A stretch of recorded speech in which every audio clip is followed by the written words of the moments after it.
Hello everyone, कैसे हैं आप सब लोग। आई होप आप सब लोग बहुत अच्छे होंगे। मैं सी अंकिता भारद्वाज स्वागत करती हूँ आपका अपने यूट्यूब चैनल टैक्स फ्यूजन में, जिसमें हम सीए इंटर का पेपर 3 टैक्सेशन का जीएसटी पार्ट कवर करते हैं। और आज से हम मई 25 की पढ़ाई शुरू करने वाले हैं। मई 25 अटेम्प्ट की पढ़ाई शुरू करने वाले हैं। तो शुरू करेंगे चैप्टर 2 सप्लाई अंडर जीएसटी से। बट सप्लाई को समझने से पहले हम टैक्स का मतलब समझ लेते हैं और जीएसटी का मतलब समझ लेते हैं, ताकि हमें सप्लाई का मतलब समझने में थोड़ी सी आसानी रहे। ओके, तो चलिए शुरू करते हैं, टैक्स से समझते हैं। ठीक है, now what is tax. Tax का मतलब क्या है। Tax is nothing but money that people pay to the government which is used to provide public services. Tax एक ऐसा पैसा है जो हम गवर्नमेंट को देते हैं, जिसके बदले गवर्नमेंट हमें बहुत सारी सर्विसेज देती है। जो भी हम ट्रेन यूज करते हैं, हम बसेस यूज करते हैं, हम गवर्नमेंट हॉस्पिटल्स यूज करते हैं, गवर्नमेंट स्कूल यूज करते हैं, तो ये सारी सर्विसेज जो गवर्नमेंट हमें देती है, इसमें पैसा लगता है भाई। और वो पैसा गवर्नमेंट कहाँ से कलेक्ट करती है, वो हम लोगों से ही कलेक्ट करती है। So it is a money that people pay to the government which is use to provide public services. Also it is not a voluntary payment और डोनेशन। ये हम अपनी मर्जी से नहीं देते हैं कि चलो आज मन करा तो गवर्नमेंट को टैक्स पे कर देते, नहीं। It is a compulsory payment, it is an enforced contribution demanded by the government. जो गवर्नमेंट हमसे डिमांड करती है, गवर्नमेंट कहती है अच्छा आपने इतनी इनकम कमाई है तो इससे हमें टैक्स दो। अच्छा आपने ये सामान खरीदा है, चलो हमें टैक्स दो। अच्छा आपने कुछ इम्पोर्ट ऑफ गुड्स करे, आपने कुछ गुड्स बाहर से मंगवाए हैं, हमें टैक्स दो। तो डिफरेंट डिफरेंट टैक्स गवर्नमेंट हमसे कलेक्ट करती है और उसके अगेंस्ट में हमें फिर बहुत सारी सर्विसेज प्रोवाइड करती है। So tax is nothing but the money that people pay to the government. It is not a voluntary payment, it is not a donation, it is an enforced contribution demanded by the government. अब tax का मतलब समझ में आ गया। अब type समझते हैं कि टैक्स कितने प्रकार के होते हैं। तो there are two types of taxes, direct tax and indirect tax. Direct tax is imposed directly on the taxpayer and paid directly to the government by the person on whom it is imposed. Direct tax क्या होता है, again बहुत आसान भाषा में मैं आपको बताऊं तो जिसपे इम्पोज होता है, जिसपे लगता है, उसी की लाइबिलिटी है गवर्नमेंट को पे करने की। तो जिसकी जेब से पैसा जाएगा वही गवर्नमेंट को जमा कराएगा। वेयर एज टैक्स में क्या होता है, it is the final customer जिसपे ये टैक्स इम्पोज होता है। It is the final customer जिसकी जेब से ये पैसा जाता है। बट इसे जमा कौन कराता है, इसे जमा कराता है businessman, manufacturer, seller, service provider. ये लोग गवर्नमेंट को जमा कराते हैं और इसको कलेक्ट करते हैं फाइनल कस्टमर से। ठीक है, तो किसी और की जेब से जाता है और जमा कोई और कराता है, that is indirect tax. And what is direct tax, कि जिसकी जेब से टैक्स जाएगा वही गवर्नमेंट को जमा कराएगा। Okay, so it can not be shifted, it cannot be shifted by the taxpayer to someone else, whereas in the case of indirect tax it can be shifted by the taxpayer to someone else.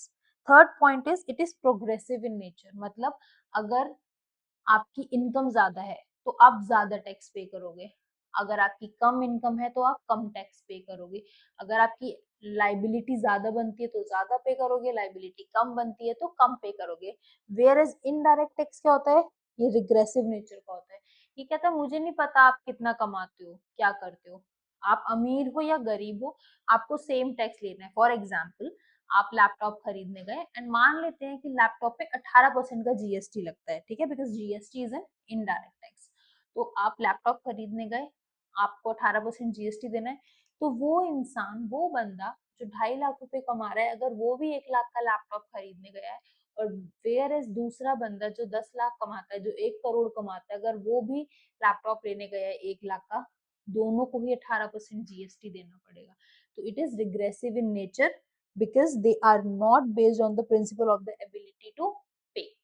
ठीक है, third fourth point is it is levied on income और property. Income पे लगता है, property पे लगता है।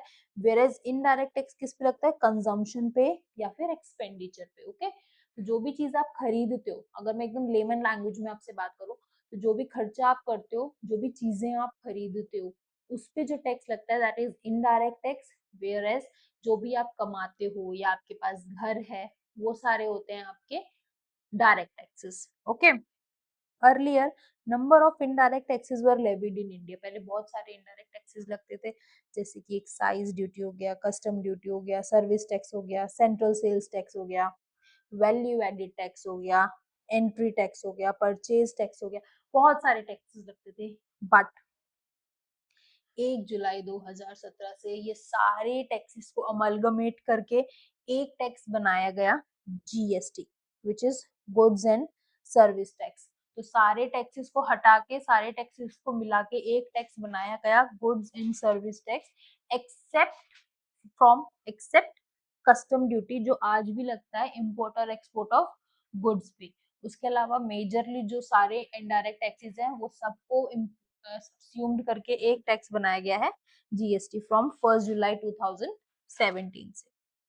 अभी हम ना सिर्फ एक बेसिक जीएसटी और टैक्स का मतलब समझ रहे हैं, इसकी डिटेल्ड स्टडी जो है ना थोड़ी सी, वो हम चैप्टर 1 जब करेंगे, इंट्रोडक्शन टू जीएसटी, उसमें पढ़ेंगे, ठीक है। अब हमें टैक्स का मतलब समझ में आ गया, हमें टाइप्स समझ में आ गए। अब हम जीएसटी का भी मतलब समझ लेते हैं, थोड़ा सा जीएसटी को भी समझ लेते हैं। So GST is an indirect tax imposed on supply of goods और सर्विसेज। सिंपल सरल भाषा में जीएसटी एक इनडायरेक्ट टैक्स है जो किस पे लगता है, supply of goods and services. Indirect tax का मतलब समझ लिया, सप्लाई का मतलब हम आगे समझेंगे ही क्योंकि पूरा चैप्टर उसी पे है। गुड्स और सर्विसेज का मतलब समझ लेते हैं अभी भी एक आसान भाषा में। गुड्स का मतलब है ware, goods means every kind of movable property, किसी भी तरीके की मूवेबल प्रॉपर्टी है तो उसे गुड्स कहते हैं। Pen, paper, laptop, table, chair, mouse, keyboard, CPU, bottle, chair, everything जो भी मूवेबल है इज अ गुड। इसमें अगर मैं थोड़ा टेक्निकली बताऊं तो जो हम क्रॉप्स ग्रो करते हैं, जब हम उसे जमीन से निकाल के बेचते हैं तो वो मूवेबल हो जाती है, that is also a good, except for money and securities, पैसे को और securities which is debentures and shares, उनको छोड़ के बाकी सबको गुड्स बोला गया है, ठीक है। और गुड्स, और जो गुड्स नहीं है वो सर्विसेज है, तो services means anything other than goods, ठीक है। तो गुड्स क्या हो गए, कोई भी मूवेबल प्रॉपर्टी, एंड सर्विसेज क्या हो गई, anything other than the goods. जैसे कि आप डॉक्टर के पास गए, आपने डॉक्टर से कंसल्टेशन ली, तो कोई भी मूवेबल थिंग तो वहां है नहीं, कोई भी टेंजिबल थिंग तो है नहीं, बट आपने कुछ सर्विसेज तो ली है ना उनसे। So everything other than good is service. आप सीए के पास गए, आपने उनसे टैक्स कंसल्टेशन ली, आपने आईटीआर फाइलिंग कराई, आपने रिटर्न फाइलिंग कराई, so all these are the services, ठीक है। अब हम शुरू करने जा रहे हैं अपना चैप्टर 2, सप्लाई अंडर जीएसटी, ठीक है। बिकॉज हमने क्या पढ़ा था, GST is an indirect tax imposed on supply of goods and services. तो अब हमें सप्लाई का मतलब समझना पड़ेगा। हमने गुड्स का मतलब समझ लिया, गुड्स का आइडिया ले लिया, हमने सर्विसेज का आइडिया ले लिया, हमने इनडायरेक्ट टैक्स का आइडिया ले लिया, अब हमें क्या समझना है, सप्लाई। तो सप्लाई को हम पढ़ेंगे चैप्टर 2 में। पहले ये देख लेते हैं कि हम इस चैप्टर में पढ़ेंगे क्या क्या। अभी जस्ट एक बेसिक ओवरव्यू मैं आपको दे रही हूँ कि हम क्या क्या पढ़ेंगे। इसमें हम पढ़ेंगे टैक्सेबल इवेंट का मतलब क्या होता है, सप्लाई का मतलब क्या होता है। सप्लाई का मतलब आसान भाषा में होता है supply for a consideration in the course और फर्दरेंस ऑफ बिजनेस, मतलब ये बिजनेस के लिए होना चाहिए और इसके अगेंस्ट आपको कुछ ना कुछ पेमेंट रिसीव होनी चाहिए, ठीक है। एक पॉइंट हम यहाँ पे पढ़ेंगे, एक्टिविटीज और transactions between a person other than an individual and its member constitutes for consideration, ये मैं आपको आगे समझाऊंगी। एक हम यहाँ पे इम्पोर्ट ऑफ सर्विस का प्रोविजन पढ़ेंगे। कुछ ऐसी सर्विसेज भी बताई हैं जीएसटी में जो कि डीम्ड सप्लाई है। डीम्ड सप्लाई से मेरा मतलब है कि अगर आपको वहां पे पेमेंट नहीं भी मिलती है तो भी हम उसे सप्लाई मानेंगे, क्योंकि सप्लाई की जो बेसिक डेफिनेशन है ना उसमें one of the important condition है कि जो भी चीज आप सप्लाई कर रहे हो उसके अगेंस्ट आपको पेमेंट मिलनी चाहिए। लेकिन कुछ ऐसे केसेस हैं अगर आपको पेमेंट नहीं भी मिल रही है तो भी हम उसको सप्लाई मानेंगे और उस पर जीएसटी लगा देंगे, ठीक है। नेक्स्ट हम इसमें पढ़ेंगे activities classified either as supply of goods और सप्लाई ऑफ सर्विसेज। जीएसटी में ना हर सप्लाई को बाइफरकेट किया गया है कि ये पर्टिकुलर सप्लाई जो है ये गुड्स की सप्लाई मानी जाएगी या ये पर्टिकुलर सप्लाई जो है वो सर्विस की सप्लाई मानी जाएगी। ऐसा नहीं है कि गुड्स और सर्विस एक ही बात है। क्यों? क्योंकि कुछ प्रोविजंस ऐसे हैं जो सिर्फ गुड्स पे लगते हैं, कुछ लॉज ऐसे हैं जो सिर्फ सर्विसेज पे लगते हैं, और कुछ प्रोविजंस ऐसे हैं जो दोनों पे लगते हैं। इसलिए ये आइडेंटिफाई करना जरूरी हो जाता है कि ये कोई भी पर्टिकुलर सप्लाई है वो गुड्स की सप्लाई है या सर्विसेज की सप्लाई है। ठीक है, फिर कुछ ऐसी एक्टिविटीज हैं which are treated neither as supply of goods nor supply of services. कुछ ऐसे ट्रांजेक्शन हैं, कुछ ऐसी एक्टिविटीज हैं जिन्हें ना हम सप्लाई ऑफ गुड्स मानेंगे ना ही उन्हें हम सप्लाई ऑफ सर्विसेज मानेंगे, और इसीलिए वो जीएसटी से बाहर हो जाती है। इसलिए हम उन्हें नॉन जीएसटी सप्लाई भी कहते हैं। और फिर हम इसमें पढ़ेंगे concept of composite and mixed supply. ठीक है, तो शुरू करते हैं। सबसे पहले हम टैक्सेबल इवेंट का मतलब समझते हैं। अगर आप वर्ड पे ही थोड़ा सा ध्यान दो ना, तो वर्ड क्या है? Taxable event. मतलब ऐसा इवेंट, ऐसा ट्रांजैक्शन, ऐसी सिचुएशन जिसकी वजह से टैक्स लग जाए, है ना? So a taxable event is any transaction और occurrence that results in a tax consequence. कोई भी ऐसा इवेंट, कोई भी ऐसा ट्रांजैक्शन, कोई भी ऐसी अकरेंस हो रही है जिसकी वजह से टैक्स लग जाए, उसे हम टैक्सेबल इवेंट कहते हैं। बिफोर लेवी एनी टैक्स, किसी भी टैक्स को लगाने से पहले taxable event needs to be ascertain. हमें ये एसर्टेन करना पड़ेगा, हमें ये समझना पड़ेगा कि किसी भी टैक्स को लगाने से पहले उसका टैक्सेबल इवेंट क्या है। फॉर एन एग्जाम्पल, अगर हम इनकम टैक्स की बात करें तो इनकम टैक्स में क्या कहा जाता है? द मोमेंट आप 2.5 लाख या 3 लाख से ज्यादा की इनकम अर्न कर लेते हो, आपको टैक्स देना पड़ेगा। ठीक है, तो वो उसका एक तरीके से टैक्सेबल इवेंट हो गया। सिमिलरली जीएसटी में क्या है? जीएसटी में है कि अगर आप कभी भी सप्लाई करते हो किसी गुड्स या सर्विसेज का, तो आपका क्या माना जाएगा? टैक्सेबल इवेंट माना जाएगा। अभी मैं सिर्फ एग्जांपल दे रही हूँ आपको, बहुत आसान भाषा में समझाने की कोशिश कर रही हूँ। It is the foundation stone of any taxation system. किसी भी टैक्सेशन सिस्टम, किसी भी टैक्स को लगाने के लिए एक टैक्सेबल इवेंट को जानना बहुत जरूरी होता है, because it determines the point at which tax would be levied. Under the earlier indirect tax regime, there were various taxable events, namely manufacture, sale, rendering, purchase. भाई अभी हमने पढ़ा था जीएसटी से पहले इतने सारे इनडायरेक्ट टैक्सेस थे, तो जितने इनडायरेक्ट टैक्सेस थे उतने ही टैक्सेबल इवेंट्स थी। इन सबको क्लब कर दिया गया जीएसटी में, सारे टैक्सेस को क्लब कर दिया गया, सारे टैक्सेबल इवेंट्स को क्लब कर दिया गया, और एक टैक्सेबल इवेंट और एक टैक्स बनाया गया विच इज जीएसटी। और सारे टैक्सेबल इवेंट्स को क्लब करके एक टैक्सेबल इवेंट बनाया गया supply. So with the introduction of GST, all these taxable events have been replaced by one comprehensive taxable event, that is supply. तो supply of goods or services of both. तो GST में वो taxable event क्या हो गया? supply. That means जब भी supply होगा हम उसे क्या मानेंगे कि वो एक taxable event है और उस पर GST लग जाएगा।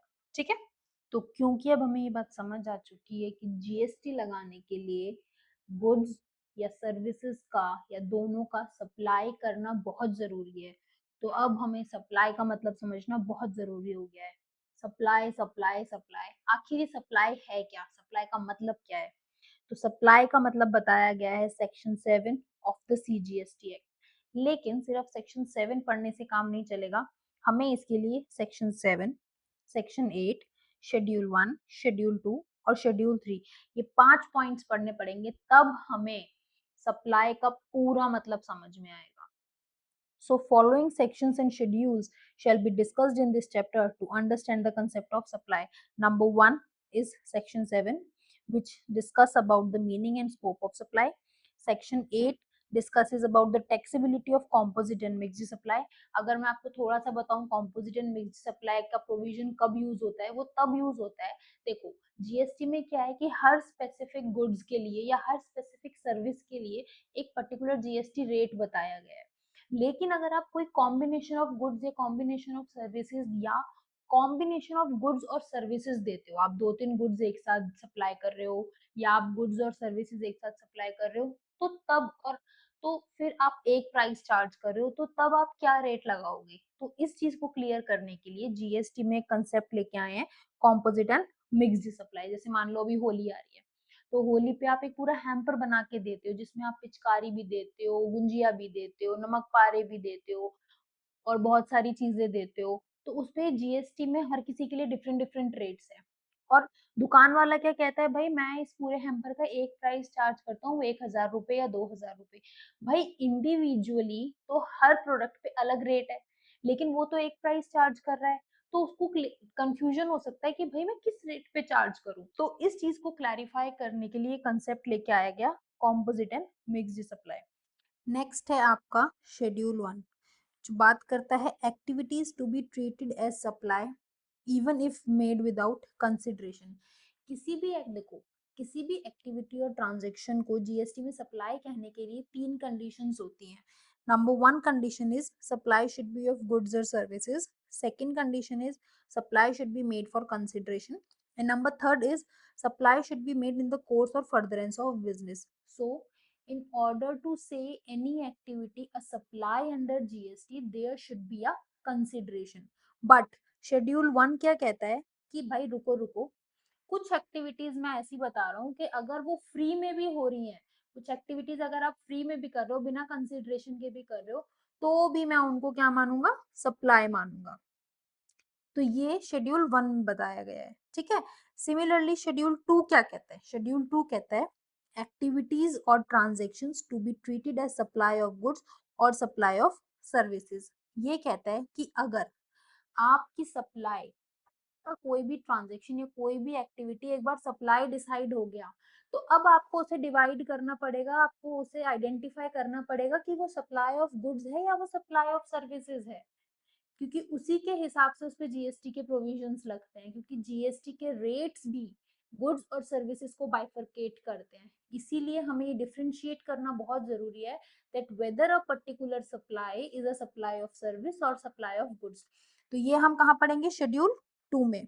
And last but not the least is schedule 3, जो कहता है एक्टिविटीज और transactions which shall be treated neither as supply of goods nor as supply of services. कुछ एक्टिविटीज और ट्रांजेक्शन्स ऐसे हैं जो कि एज पर सेक्शन 7 सप्लाई तो बन जाएंगे, सप्लाई की डेफिनेशन में तो आ जाएंगे, बट ये कुछ स्पेसिफिक सप्लाईज हैं जिन्हें हम ना ही सप्लाई ऑफ गुड्स कहेंगे ना ही सप्लाई ऑफ सर्विसेज कहेंगे। ये डिसाइडेड है कि यही 4-5 चीजें ऐसी हैं, इन्हें हम सप्लाई मानेंगे ही नहीं जीएसटी में, तो उसे हम कहते हैं नेगेटिव लिस्ट, ठीक है। या फिर आप इसे कह सकते हो नॉन जीएसटी सप्लाई, और ये बात की गई है शेड्यूल 3 में। तो इसका मतलब अगर हमें सप्लाई के कंसेप्ट को समझना है हॉलिस्टिकली, तो हमें ये 5 चीजें पढ़नी है, 2 सेक्शंस पढ़ने हैं और 3 शेड्यूल्स पढ़ने हैं, ठीक है। Now let's understand the meaning and scope of supply. The meaning and scope of supply can be understood in terms of following parameters. 3 parameters हैं किसी भी एक्टिविटी या ट्रांजेक्शन को सप्लाई कहने के लिए। सबसे पहला है supply should be of goods और सर्विसेज, इसको अभी हम आगे समझते हैं। Number 2 is supply should be made for consideration, consideration का मतलब है payment, something in return.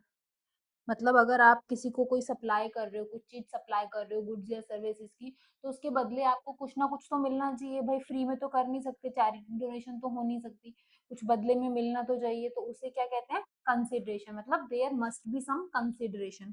Number third is supply should be made in the course और फर्दरेंस ऑफ बिजनेस, मतलब जो भी आप एक्टिविटी या ट्रांजेक्शन करोगे उसे हम जीएसटी में सप्लाई तभी बोलेंगे जब वो किसी बिजनेस के लिए की गई हो, या अपने बिजनेस को बढ़ाने के लिए की गई हो, या फिर कोई एंसिलरी ऐसी एक्टिविटी है, कोई साइड वाली ऐसी एक्टिविटी है जो कि बिजनेस के लिए ही की गई है। इसका मतलब अगर आप कोई पर्सनल कैपेसिटी में कोई ट्रांजेक्शन करते हो तो उस पे जीएसटी नहीं लगेगा।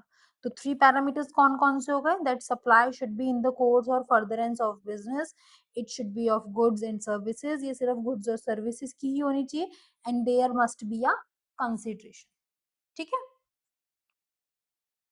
तो सबसे पहला पॉइंट जो आता है वो आता है that supply should be of goods और सर्विसेज और both, which can be said alternatively as supply of anything other than goods or services like money and securities etc do not attract GST। इसका मतलब अगर आप goods और services के अलावा कुछ और सप्लाई कर रहे हो जैसे कि मनी एंड सिक्योरिटी, तो उसे जीएसटी नहीं कहेंगे। इसका मतलब क्या है, इसको कैसे समझेंगे हम, तो सबसे पहले काम करते हैं, गुड्स और सर्विसेज का मतलब समझ लेते हैं, तब हमें ये पॉइंट थोड़ा आराम से आसानी से समझ में आ जाएगा।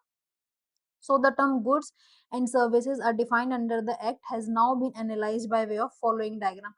जीएसटी एक्ट में गुड्स एंड सर्विसेज में की जो डेफिनेशन दी गई है उसे एक हम डायग्राम की फॉर्म से समझने की कोशिश करते हैं।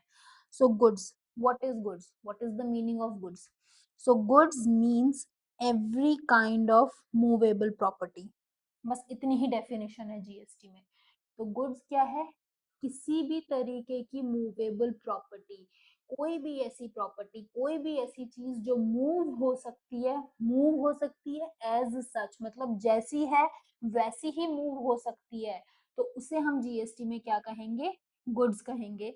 जैसे कि आपका pen, paper, laptop, desk, fan, AC, कुछ भी, कार, ट्रक, आपकी वाटर बॉटल, आपका बैग, एनीथिंग जो एज इट इज मूव की जा सकती है उसे जीएसटी में क्या कहा गया है? गुड्स कहा गया है। Goods excludes money and securities. Goods क्या एक्सक्लूड करता है? Money and securities. मतलब गुड्स में हर तरीके की मूवेबल प्रॉपर्टी तो आएगी, हर तरीके की मूवेबल चीज, जो चीज मूव कर सकती है इधर से उधर, वो तो आएगी, लेकिन इसमें मनी और सिक्योरिटीज नहीं आएंगे। हम मनी और सिक्योरिटीज को गुड्स नहीं मानेंगे। मनी मतलब आपके पैसे, प्रोमिसरी नोट या चेक हो गया, डिमांड ड्राफ्ट हो गया, एनीथिंग, ठीक है, वो हो गई आपकी मनी। एंड सिक्योरिटीज हो गए आपके shares, debentures, bonds, mutual funds, ये सारी चीजें आपकी गुड्स नहीं मानी जाएंगी। तो इसका मतलब जो गुड्स नहीं माना जाएगा, अगर उसकी सप्लाई हो रही है तो जीएसटी में वो सप्लाई नहीं मानी जाएगी, ठीक है। And goods includes actionable claims. अब एक्शनेबल क्लेम्स का मतलब क्या है? अगर हम वर्ड को ही ध्यान से समझे, एक्शनेबल क्लेम मतलब ऐसा क्लेम जिसके अगेंस्ट हम एक्शन ले सकते हैं, बट वो क्लेम क्या होना चाहिए? अनसिक्योर्ड होना चाहिए। फॉर एग्जाम्पल, मान लो आपने अपना लाइफ इंश्योरेंस कराया या हेल्थ इंश्योरेंस कराया। एक एग्जाम्पल से समझने की कोशिश करते हैं। मिस्टर एक्स हैं, इन्होंने अपना लाइफ इंश्योरेंस करा रखा है, तो उन्होंने कहा है कि उनकी डेथ के बाद इंश्योरेंस कंपनी उन्हें 1 करोड़ का क्लेम देगी। अब मिस्टर एक्स की डेथ हो जाती है, तो अब क्या सिचुएशन बनती है कि इंश्योरेंस कंपनी को मिस्टर एक्स की फैमिली को 1 करोड़ रुपए देने हैं। इंश्योरेंस कंपनी मना कर देती है, भाई हम नहीं देंगे। अब जो कम तो अब जो फैमिली है वो क्या करेगी? वो कोर्ट में जा सकती है और इंश्योरेंस कंपनी के अगेंस्ट केस कर सकती है और उनसे अपना पैसा ले सकती है। भाई क्योंकि देखो, उनके पास, फैमिली के पास कोई कोलेट्रल तो है नहीं, कोई सिक्योरिटी तो है नहीं, सिर्फ वो एक पेपर है इंश्योरेंस पॉलिसी का, जिसके अगेंस्ट क्या लिखा है, जिसमें क्या लिखा है that after the death of mister x their family can claim 1 crore rupees, ठीक है। तो इस चीज के लिए अगर इंश्योरेंस कंपनी मना कर देती है तो मिस्टर एक्स की फैमिली कोर्ट में जाके केस कर सकती है और अपने पैसे ले सकती है। इसे कहा गया है एक्शनेबल क्लेम्स। मतलब ऐसा क्लेम जिसके अगेंस्ट आप कोर्ट में एक्शन ले सकते हो, एंड दैट लोन या debt should be unsecured. Okay, तो goods includes actionable claims. So क्या क्या पढ़ लिया हमने? Goods means every kind of movable property, हर तरीके की मूवेबल प्रॉपर्टी को गुड्स कहा गया है। It excludes money and securities, money and securities are not goods. And it includes actionable claim, तो गुड्स में ये एक्शनेबल क्लेम्स भी आते हैं। एंड लास्ट पॉइंट है, goods includes growing crops, grass, and things attached to or forming part of the land which are agreed to be served before supply or under a contract of supply.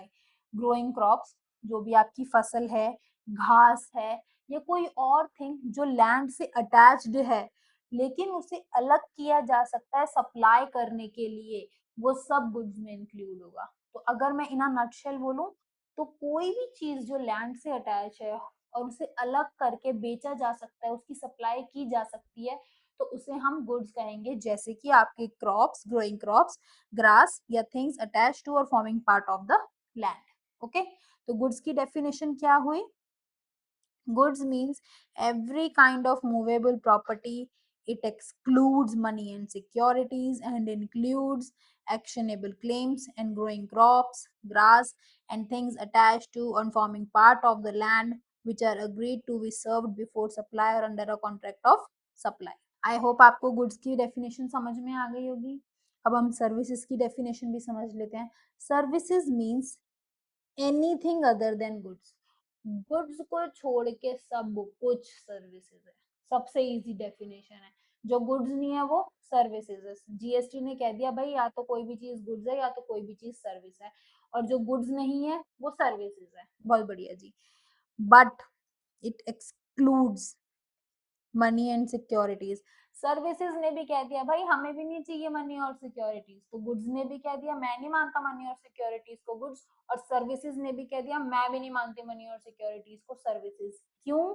क्योंकि GST में किसी भी activity को supply कहने के लिए supply should be of goods और services, और जो चीजें गुड्स और सर्विसेज हैं ही नहीं उनकी सप्लाई को हम जीएसटी में सप्लाई नहीं कह सकते।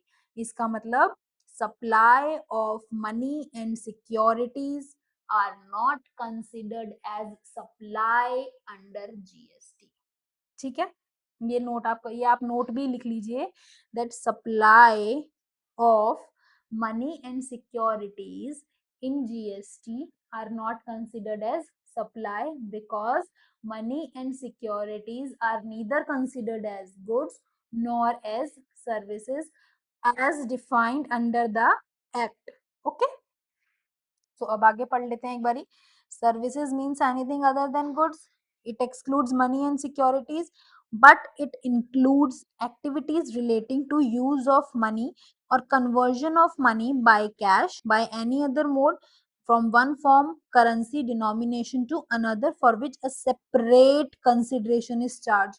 इस पॉइंट को बहुत ध्यान से देखने वाली चीज है, for which a separate consideration is charged। मतलब ये क्या इंक्लूड करता है कि अगर आप पैसे को यूज करके कोई एक्टिविटी करते हो या आप पैसे को कन्वर्ट करते हो किसी एक डिनोमिनेशन से दूसरे डिनोमिनेशन में या किसी एक फॉर्म से दूसरे फॉर्म में, जिसके लिए आप सेपरेट कंसिडरेशन चार्ज करते हो, तो उसे हम सर्विसेज कहेंगे। इसको हम थोड़ा सा डिटेल में समझते हैं। Explanation of activities relating to use of money and conversion of money। इसका मतलब क्या है, इस फ्रेज का मतलब क्या है? This phrase refers to the transaction where money is either used as a medium of exchange, for example loan repayment, fund transfer। जहाँ पे आप मनी को सिर्फ as a medium of exchange use करते हो, जैसे आपने अपना लोन रिपे कर दिया या आपने किसी को फंड ट्रांसफर कर दिए, या फिर converted from one form to another, जैसे करेंसी एक्सचेंज कर दिया, चेक दे दिया और उससे कैश ले लिया। कुछ भी ऐसी चीज है अगर आप मनी को कन्वर्ट कर रहे हो ए वन फॉर्म टू अनदर, उसको कहा गया है use of money and conversion of money. So GST treatment of use of money, use of money का जीएसटी ट्रीटमेंट क्या होगा? नॉट टैक्सेबल अंडर जीएसटी, मतलब हम सप्लाई नहीं मानेंगे। कब? Simply giving taking and transferring money is not considered a supply under GST. GST में आपने पैसा लिया, पैसा दिया, पैसा ट्रांसफर किया, उसे हम सप्लाई नहीं मानेंगे। एग्जाम्पल्स, डिपॉजिटिंग और withdrawing cash from a bank, आपने बैंक से कैश लिया या आपने डिपॉजिट किया, कोई सप्लाई नहीं मानी जाएगी ये। लोन रिपेमेंट करा, अगर आप प्रिंसिपल अमाउंट रिपे कर रहे हो, सप्लाई नहीं माना जाएगा। आप फंड ट्रांसफर कर रहे हो एनईएफटी, यूपीआई, आरटीजीएस, चेक वगैरह से, तो ये कोई भी सप्लाई नहीं माना जाएगा, इसलिए जीएसटी नहीं लगेगा। जीएसटी कब लगेगा यूज ऑफ मनी पे? जब GST applies only on fees and charges, मतलब if there is service charge, commission or processing fee, GST applies only to that amount। मतलब कैश डिपॉजिट कराने के लिए या कैश विड्रॉ कराने के लिए या लोन को प्रोसेस कराने के लिए अगर बैंक आपसे कोई भी फीस चार्ज करता है या कोई भी कमीशन चार्ज करता है, तो वो जो वो कमीशन चार्ज कर रहा है या सर्विस फीस चार्ज कर रहा है उस पे जीएसटी लगेगा। समझ में आई बात? जैसे कि आपने नोटिस किया होगा, एटीएम से मान लो, फॉर एग्जाम्पल ले रही हूँ मैं, कि अभी एक नया रूल आया, मान लो कि एटीएम से आप 10 बार विड्रॉ करोगे आपके कोई चार्जेस नहीं लगेंगे, जैसे ही आप 11वीं बार विड्रॉ करोगे कैश, आपको 1% देना पड़ेगा ऑफ द अमाउंट विड्रॉन।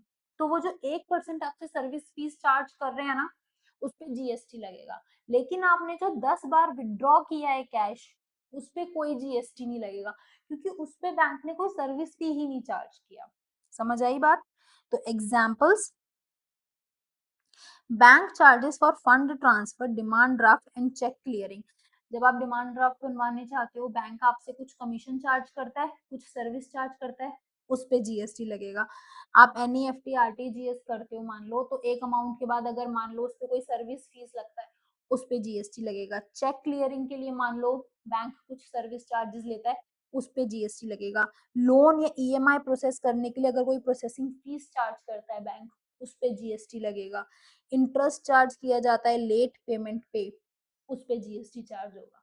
तो आपको समझ में आ रहा है, अगर पैसे को यूज करने के लिए कोई एक्स्ट्रा कंसिडरेशन चार्ज हो रहा है ना, उस पे जीएसटी लगेगा।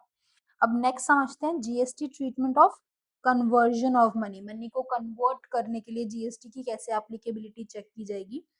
Not taxable, no GST on mere conversion of currency. मतलब आपने किसी को मान लो आईएनआर दिया और आपने उससे डॉलर लिया एट द मार्केट रेट, और सामने वाले बंदे ने आपसे कोई कमीशन चार्ज नहीं किया, तो उस चीज पे जीएसटी नहीं लगेगा।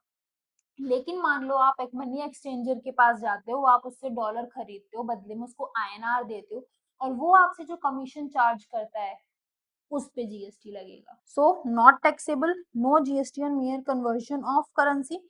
Exchanging one currency for another at market value is not a taxable supply. For example, exchanging rupees 1 lakh for USD 1200 at market rate, कोई जीएसटी नहीं लगेगा। GST applies on service fees and charges, same point जैसे कि above है। If a commission or service fees is charged for that conversion, GST applies to that fees. ठीक है। For example, जैसे money exchanger commission charge करता है, तो जो उसने कमीशन चार्ज किया ना, उस पे जीएसटी लगेगा। अ मनी एक्सचेंजर चार्जेस 500 रुपए as a service fee for converting rupees 1 lakh to USD, तो जीएसटी किस पे लगेगा, ओनली रुपीज 500 पे। Bank charges foreign conversion fees लगती है, उस पे जीएसटी लगेगा। ठीक है। सो कंक्लूजन क्या रहा है इस बात का, conclusion is GST applies only when there is a service fee, commission और प्रोसेसिंग फीस। अगर ऐसा कुछ फीस कमीशन चार्ज किया गया है तो जीएसटी लगेगा। अदरवाइज आप कैश से चेक जा रहे हो, मनी विड्रॉ कर रहे हो, कैश विड्रॉ कर रहे हो, कैश डिपॉजिट कर रहे हो, बैंक से चेक देकर कैश विड्रॉ कर रहे हो, लोन का रीपेमेंट कर रहे हो, प्रिंसिपल अमाउंट का लोन रीपे कर रहे हो, मार्केट रेट पे मनी एक्सचेंज कर रहे हो, इन सब पे जीएसटी नहीं लगेगा, अनलेस इन सभी एक्टिविटीज के लिए कोई अलग से कंसिडरेशन, कोई अलग से फीस चार्ज नहीं करी गई है। I hope this point is clear now. A clarification has been issued on taxability of shares held in a subsidiary company by a holding company. तो एक क्लैरिफिकेशन इशू किया गया सर्कुलर के थ्रू, जिसमें जब होल्डिंग कंपनी सब्सिडरी कंपनी के shares hold करती है, तो उस पर क्या टैक्सेबिलिटी होगी, उस पर क्या जीएसटी के प्रोविजन लगेंगे, वेदर हम इसे सप्लाई ऑफ सर्विस मानेंगे या सप्लाई ऑफ गुड्स मानेंगे। So the issue arose for consideration is whether the holding of shares in a subsidiary company by the holding company will be treated as supply of service or whether the same will attract GST or not. तो जो holding company subsidiary company के shares hold करती है, क्या हम इसे supply of service मान के इस पे जीएसटी लगाएंगे या नहीं लगाएंगे। तो क्या क्लैरिफिकेशन इशू हुई है, See, for any transaction or activity to be treated as supply of service, there must be a supply as defined under section 7. तो किसी भी ट्रांजेक्शन या एक्टिविटी को सप्लाई ऑफ सर्विस कहने के लिए सबसे पहले उसका सप्लाई होना बहुत जरूरी है, एज पर सेक्शन 7। ठीक है। नाउ एज पर section 7, supply should be of goods और services. Anything supplied other than goods और services is outside the scope of supply. तो सेक्शन 7 के हिसाब से supply should be of goods and services, और गुड्स और सर्विसेज के अलावा अगर किसी और चीज की सप्लाई हो रही है तो उसे जीएसटी में सप्लाई नहीं माना जाएगा। It is clarified that securities including shares are not considered as goods or services as per the definitions provided under the act. जो डेफिनेशन दी गई है एक्ट में, उसमें मनी एंड सिक्योरिटीज को, जिसमें शेयर्स भी इंक्लूड होते हैं, उसमें गुड्स और सर्विसेज की डेफिनेशन से बाहर रखा गया है। अभी हमने यही पढ़ा है। Now, this implies that securities held by the holding company in the subsidiary company are neither goods nor services. बिल्कुल सही बात है। जो सिक्योरिटीज होल्ड की गई हैं होल्डिंग कंपनी की, जो सिक्योरिटीज होल्ड की गई हैं by the holding company of the subsidiary company, ना ही वो गुड्स हैं ना ही वो सर्विसेज हैं। Therefore, purchase or sale of shares और securities in itself is neither a supply of goods nor a supply of services. इसका मतलब उनका परचेज और सेल भी जो है ना ही वो सप्लाई ऑफ गुड माना जाएगा और ना ही सप्लाई ऑफ सर्विसेज माना जाएगा। Hence the activity of holding of shares of subsidiary company by the holding company per se cannot be treated as supply of service। तो उसको हम supply of service नहीं कह सकते। by a holding company to the said subsidiary company and cannot be taxed under GST। बिल्कुल सीधी सी बात है कि जब शेयर्स गुड्स और सर्विसेज की डेफिनेशन में आते ही नहीं है तो उनका सेल और परचेज सप्लाई कैसे माना जा सकता है, क्योंकि सप्लाई होने के लिए आपका गुड्स या सर्विसेज की डेफिनेशन में आना बहुत जरूरी है। एंड सिक्योरिटीज जो है वो ना ही गुड्स की डेफिनेशन में आते हैं और ना ही सर्विसेज की डेफिनेशन में आते हैं, तो उनका सेल और परचेज ना ही सप्लाई ऑफ गुड्स माना जाएगा और ना ही सप्लाई ऑफ सर्विसेज माना जाएगा, इसीलिए उन्हें जीएसटी से बाहर रखा गया है। ठीक है, आई होप आपको ये क्लैरिफिकेशन भी अच्छे से समझ में आ गई होगी। फिर भी अगर आपको कोई भी डाउट है तो आप कमेंट सेक्शन में कमेंट कर सकते हैं, मैं आपका डाउट जरूर क्लियर करूंगी। ठीक है, और आज की पाठशाला के लिए बस इतना ही, मिलते हैं अगली वीडियो में। और अगर आज की क्लास आपको अच्छी लगी हो, कुछ भी हेल्प हुई हो, तो वीडियो को लाइक शेयर एंड चैनल को सब्सक्राइब करना बिल्कुल मत भूलना। मिलते हैं अगली वीडियो में, तब तक के लिए खुश रहो, मस्त रहो और पढ़ते रहो। Bye bye.